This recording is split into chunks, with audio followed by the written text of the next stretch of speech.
میری پیاری بہنوں، یہ جو ہے جیسے سورہ نساء میں آتا ہے نا مردوں کو 4 شادیوں کی اجازت ہے، تو مردوں نے یہ اتنی بات تو پکڑ لی ہے کہ 4 شادیوں کی اجازت ہے، اس سے آگے جو باتیں ذکر کی گئی ہیں، جو ڈرایا گیا ہے، جو وعیدیں سنائی گئی ہیں، اس کو نہیں پکڑا۔ شادی کی صورت میں کرو کہ تم انصاف کر سکو، اور اللہ نے فرمایا تم انصاف نہیں کر سکو گے۔ صحابہ کرام رضی اللہ تعالیٰ عنہم اجمعین کی نفرتیں، محبتیں اللہ اور اس کے رسول کے لیے تھیں، دین کے لیے تھیں۔ تو یہ نہیں ہے کہ یعنی کہ ہمارے گھروں میں جو لڑائیاں اور فساد کیا ہیں جی، سبزی لا کے ماں کو پکڑا دی ہے، فروٹ لے کر آیا چپکے لے کے چلا گیا کمرے میں، وہاں جا کے کھلا دیا، ایسے کر دیا۔ ہماری لڑائیاں تو ہماری نفسانی خواہشات کی وجہ سے۔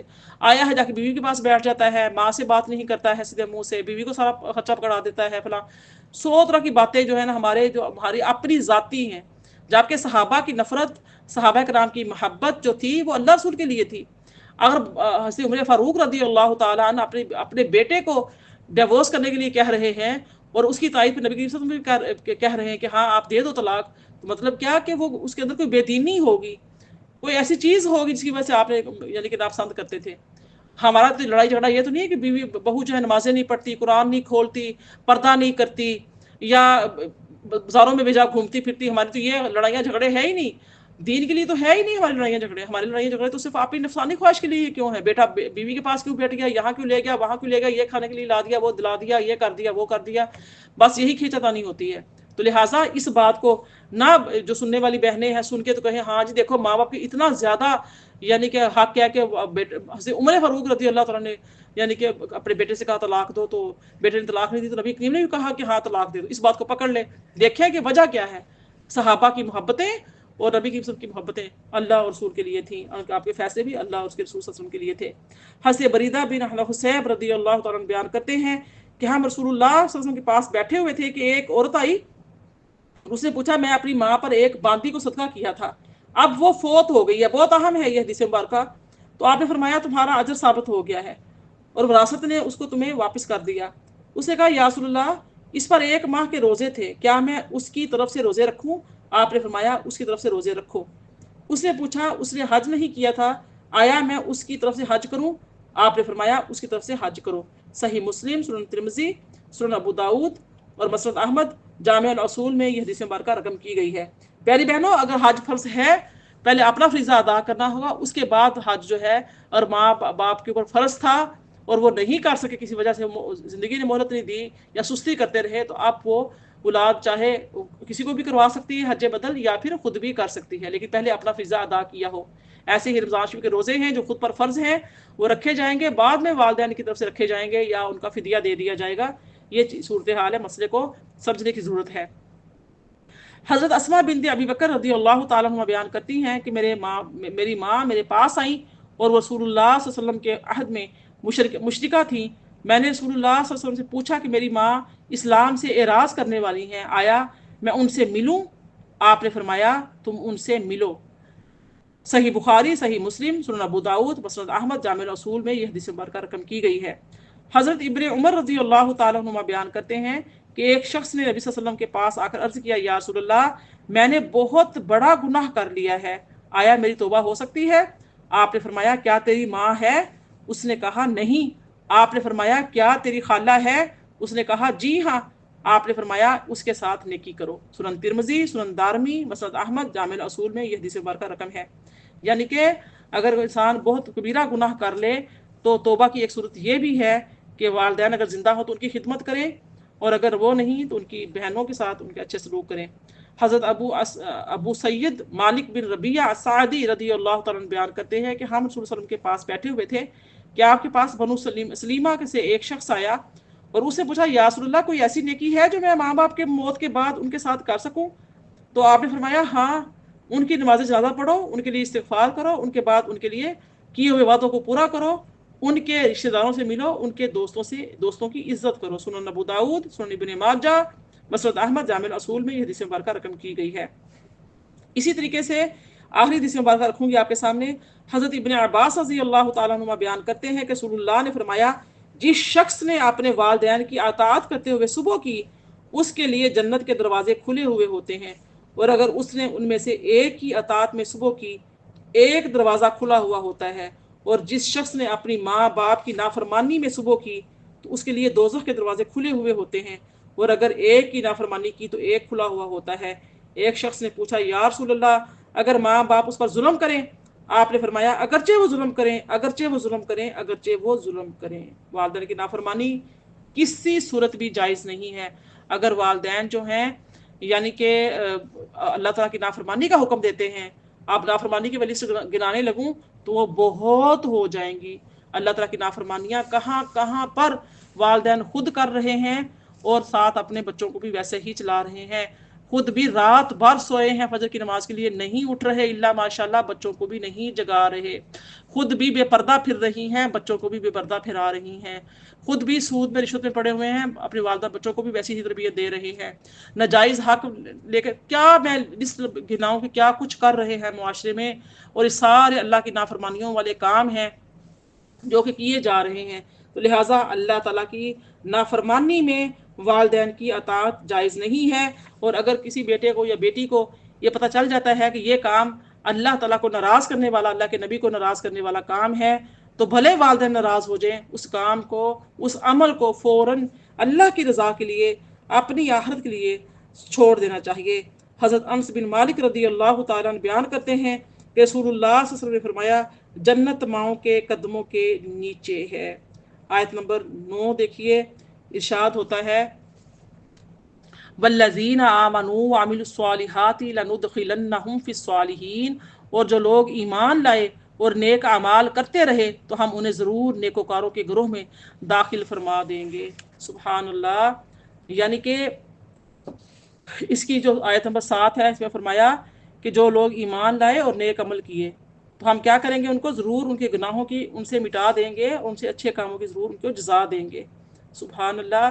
یہ جو آیت نمبر عنکبوت کی جو ہے آیت نمبر 9 ہے، اس میں بھی یہ آیت جو ہے وہ دہرائی گئی ہے۔ یعنی کہ آیت نمبر 9 دیکھیں ہم، وَمِنَ النَّاسِ مَن يَقُولُ، آیت نمبر 10 ہے، آیت نمبر جو 7 تھی، آیت نمبر جو 7 تھی سورہ عنکبوت کی، اس میں بھی یہی فرمایا تھا، اور اب آیت نمبر 9 میں بھی سیم جو ہے آیت کو دہرایا گیا ہے۔ جو لوگ ایمان لائے اور انہوں نے نیک کام کیے تو ہم ان کو ضرور نیکوکار میں داخل کریں گے۔ یعنی کہ صالحین سے یہاں پہ مراد ہے کہ جو نیکی کے آخری درجے کو پہنچے ہوئے ہوں، اور جب مومن نیکی اور تقوی کے انتہائی درجے پر فائز ہوگا تو اس کا جو پھل ہے، ثمرہ ہے، اس کی جزا حاصل ہوگی، اور وہ جنت، وہ جو ثمرہ ہے، جو جزا ہے، وہ کیا ہے، وہ جنت ہے۔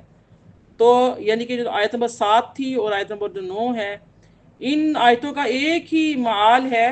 فرمایا اور وہ بعض لوگ جو کہتے ہیں ہم اللہ پر ایمان لائے، آیت نمبر جو 10 ہے، 11 میں آتا ہے، اور لوگوں میں ایسے شخص بھی ہوتے ہیں جو زبان سے کہتے ہیں کہ ہم اللہ پر ایمان لائے، آیت نمبر 10، پھر جب انہیں اللہ کی راہ میں کوئی تکلیف پہنچائی جاتی ہے تو وہ لوگوں کی آزمائش کو اللہ کے عذاب کی مانند قرار دیتے ہیں، اور اگر آپ کے رب کی جانب سے کوئی مدد آپ پہنچتی ہے تو وہ یقیناً یہ کہنے لگتے ہیں کہ ہم تو تمہارے ساتھ ہی تھے۔ کیا اللہ ان کی باتوں کو نہیں جانتا جو جہان والوں کے سینوں میں پوشیدہ ہیں؟ وَلَا يَعْلَمَنَّ اللَّهُ الَّذِينَ آمَنُوا وَلَا يَعْلَمَنَّ الْمُنَافِقِينَ، آیت جو ہے 11 ہے، اور اللہ ضرور ایسے لوگوں کو ممتاز فرما دے گا جو سچے دل سے ایمان لائے ہیں، اور منافقوں کو بھی ضرور ظاہر کر دے گا۔ اب دیکھیں اس کے بارے میں جو ہے امام عبد الرحمن بن محمد بن ادریس ابن ابی حاتم اس آیت کی تفسیر میں اپنی سند کے ساتھ حضرت ابن عباس رضی اللہ تعالیٰ عنہما سے روایت کرتے ہیں کہ اہل مکہ کے کچھ لوگ اسلام لے آئے تو وہ اسلام کو معمولی سمجھتے تھے، اس لیے انہوں نے ہجرت نہیں کی تھی۔ جنگ بدر کے دن مشرکین ان کو اپنے ساتھ لڑنے کے لیے لے گئے، ان میں سے کچھ زخمی ہو گئے اور کچھ قتل کر دیے گئے، تو صحابہ نے کہا یہ لوگ مسلمان تھے، ان کو جبراً لڑنے کے لیے لایا گیا تھا، اور صحابہ نے ان سے ان کی مغفرت کی دعا کی۔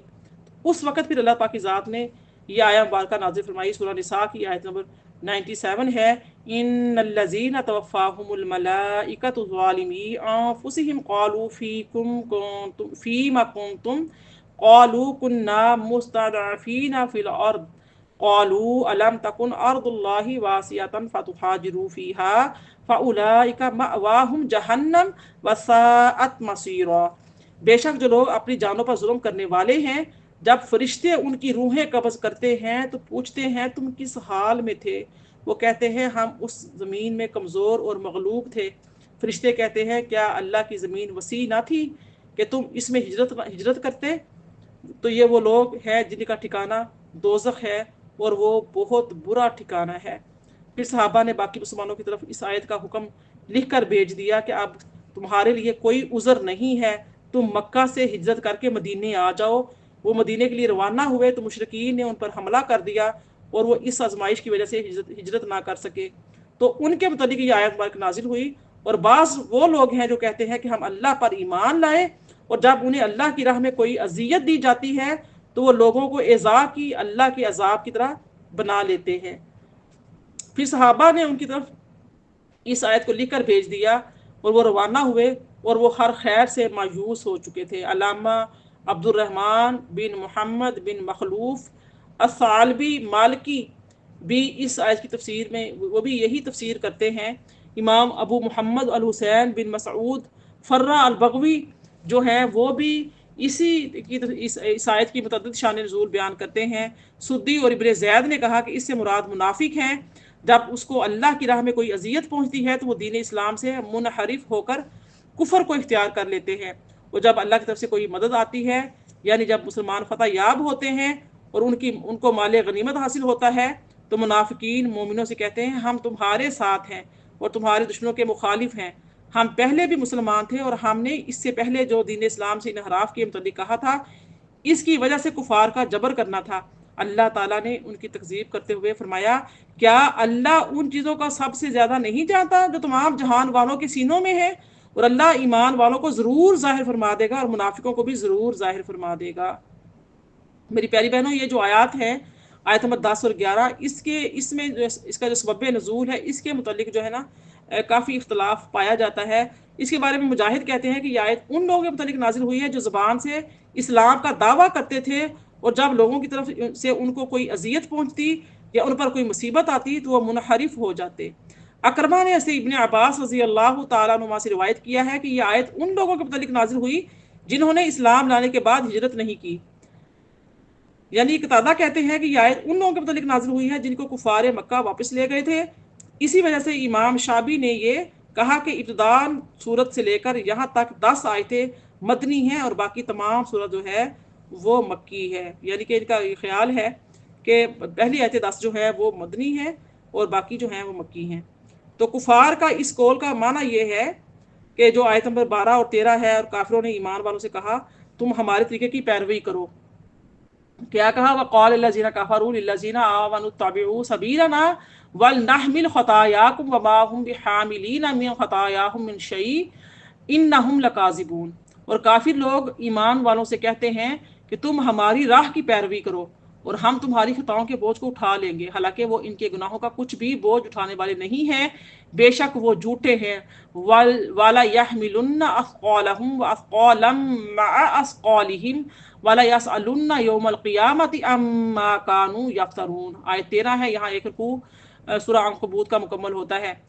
فرمایا کہ وہ یقیناً اپنے گناہوں کے بوجھ اٹھائیں گے اور اپنے بوجھوں کے ساتھ کئی دوسرے بوجھ بھی اپنے اوپر لادے ہوں گے، اور ان سے روز قیامت ان بہتانوں کی ضرور پرسش کی جائے گی اور جو وہ گھڑا کرتے تھے۔ اب کفار جو ہے اس قول کا یعنی کہ جو معنی ہے وہ یہ ہے کہ اگر تم نے ہمارے عقائد کو اپنا لیا تو ہم تمہارے گناہوں کے بوجھ کو اٹھا لیں گے۔ اس بارے میں مجاہد کہتے ہیں کہ مشرکین قریش نے مسلمانوں سے کہا ہم اور تم دونوں مرنے کے بعد زندہ نہیں کیے جائیں گے، اگر تمہارے گناہ ہوئے تو وہ ہمارے ذمے ہیں، اور جو کام تمہارے اوپر واجب ہیں ان کے نہ کرنے کا بوجھ بھی ہمارے ذمے ہوگا۔ ایک روایت میں آتے ہیں کہ یہ کہنے والا یہ جو الفاظ ہے جو ابھی آیات میں تلاوت کی ہے، یہ کہنے والا جو تھا یہ ولید بن مغیرہ تھا۔ اللہ تعالیٰ نے ان کا رد کرتے ہوئے فرمایا اور وہ ضرور اپنے بوجھ اٹھائیں گے اور اپنے بوجھوں کے ساتھ اور کئی بوجھ۔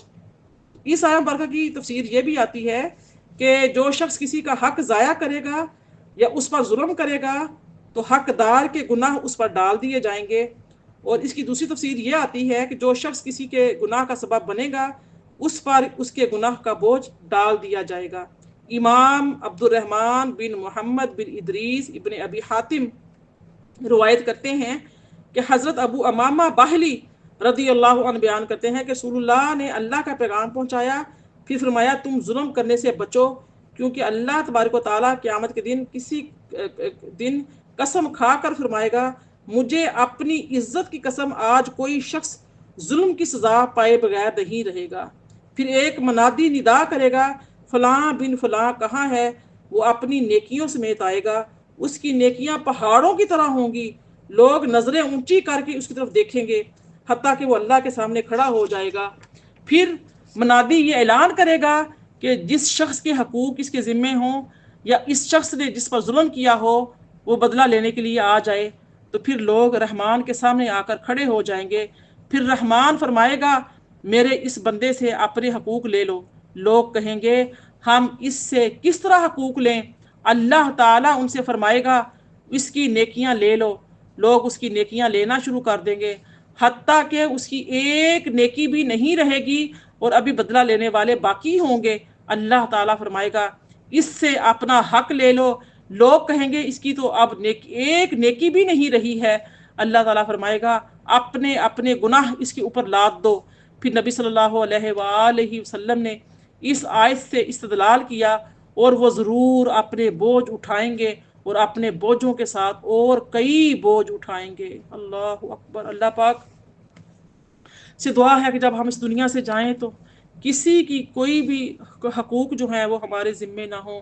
اللہ اپنے حقوق اپنی رحمت سے ہمیں معاف فرما دے اور اپنے بندوں کے حقوق ہمیں دنیا میں ادا کرنے کی توفیق عطا فرمائے۔ ظلم زیادتی سے ہمیں اللہ پاک محفوظ فرمائے۔ ظالم کا بڑا برا انجام ہونے والا ہے۔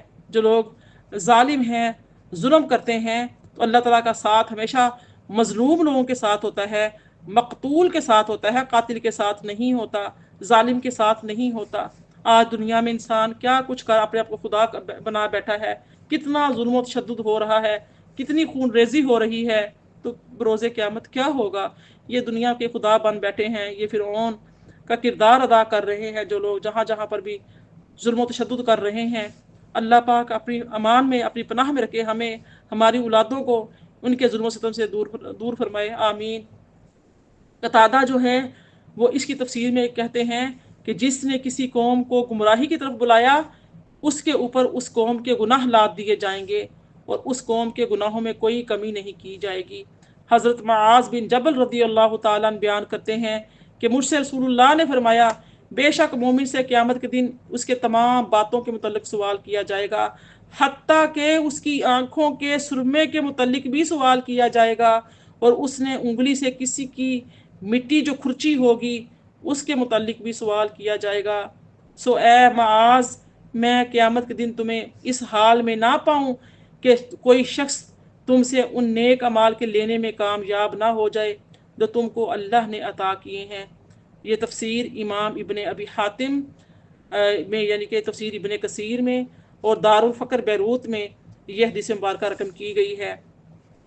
ان احادیث کی تصدیق اس حدیث میں بھی ہے جو صحیح ہے۔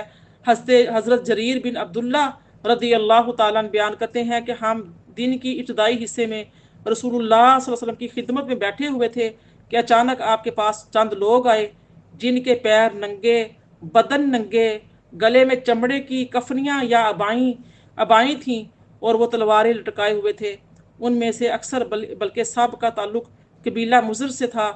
ان کا فقر و فاقہ دیکھ کر رسول اللہ صلی اللہ علیہ وآلہ وسلم کا چہرہ مبارک متغیر ہو گیا۔ آپ اندر گئے، پھر باہر آئے، پھر آپ نے بلال کو اذان اور اقامت کا حکم دیا، آپ نے نماز پڑھائی، پھر خطبہ دیا اور سورہ نساء کی آیت نمبر 1 تلاوت فرمائی، یا ایھا الناس اتقوا ربکم الذی خلقکم من نفس واحدۃ وخلق منها زوجها وبث منہما رجالا کثیرا ونساء واتقوا اللہ الذی تساءلون به والارحام ان اللہ کان علیکم رقیبا۔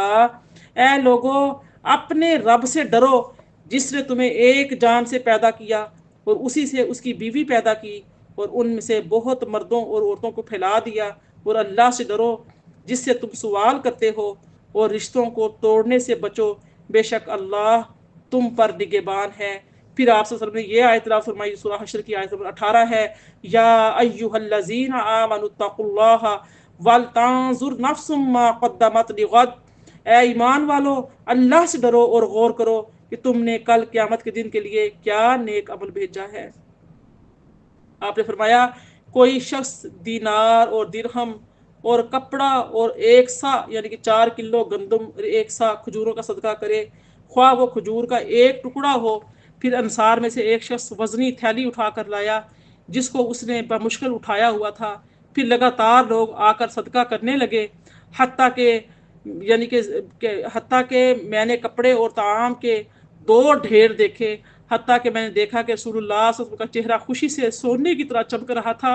تب رسول اللہ صلی اللہ علیہ وسلم نے فرمایا جس نے اسلام میں کوئی نیک طریقہ ایجاد کیا اس کے لیے اس کا اجر ہوگا، اور جو لوگ اس کے بعد اس پر عمل کریں گے ان کا بھی اجر ہوگا، بغیر اس کے کہ ان کے جو اجور میں کوئی کمی ہو، اور جو اسلام میں کوئی برا طریقہ ایجاد کرے گا اس کا گناہ اس پر بھی ہوگا، اور جو لوگ اس کے بعد اس پر عمل کریں گے ان کا گناہ بھی اس پر ہوگا، بغیر اس کے کہ ان کے گناہوں میں کوئی کمی ہو۔ صحیح مسلم، سنن ترمذی، سنن نسائی، سنن ابن ماجہ، مسند احمد میں یہ حدیث مبارکہ رقم کی گئی ہے، اور اس کی تصدیق اس حدیث میں بھی ہوتی ہے۔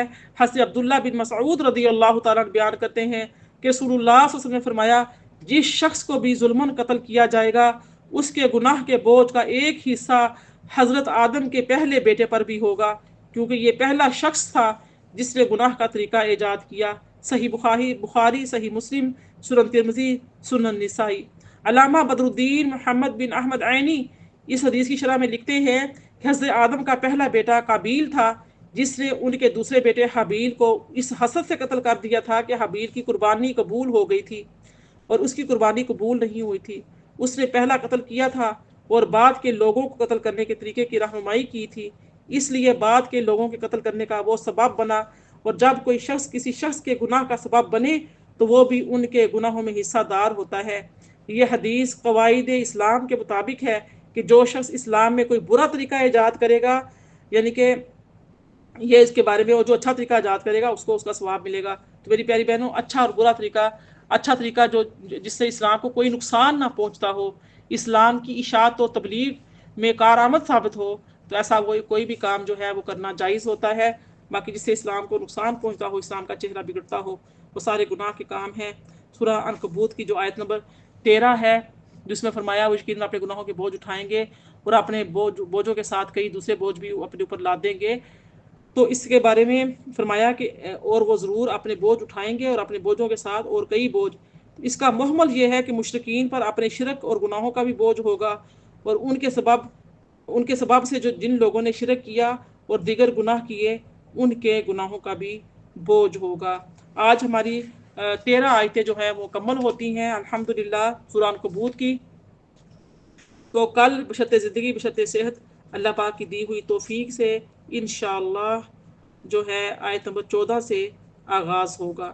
اللہ پاک سے دعا کرتی ہوں کہ اللہ پاک جو میں نے بیان کیا ہے اپنی بارگاہ میں قبول و منظور فرمائے، میری جو غلطیاں لغزشیں ہیں اپنی رحمت سے معاف فرمائے، زبان کی لغزشیں، غلطیاں کوتاہیاں درگزر فرمائے، اور اللہ پاک ہمیں عمل کرنے کی توفیق عطا فرمائے۔